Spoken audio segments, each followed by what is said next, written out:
te ho tu chua alang ram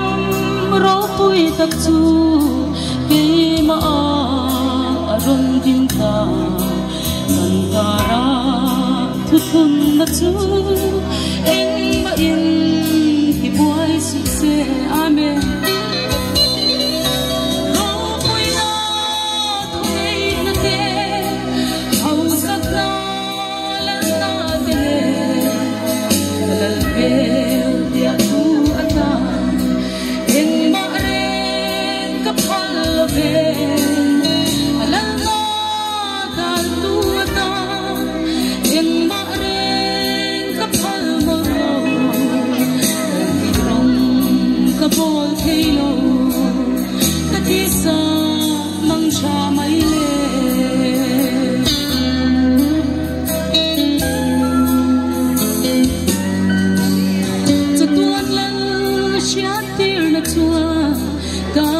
sen zung zam zung zung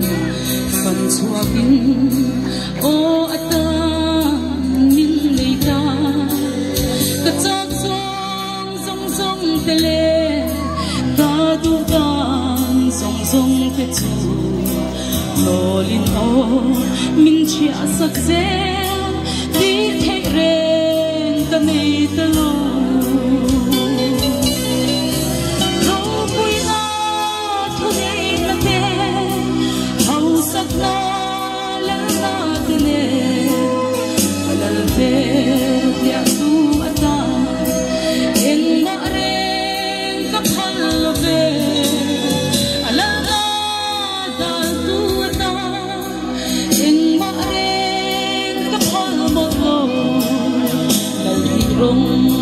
ka bol thei lo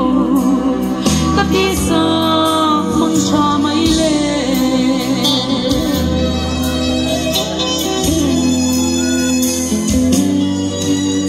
chatuan ta rim ro tu chua num mal som ka nei thei na sit na soi chiat na re thei na nat na le om na te chan na te chuan min vu re ma se mo aro puye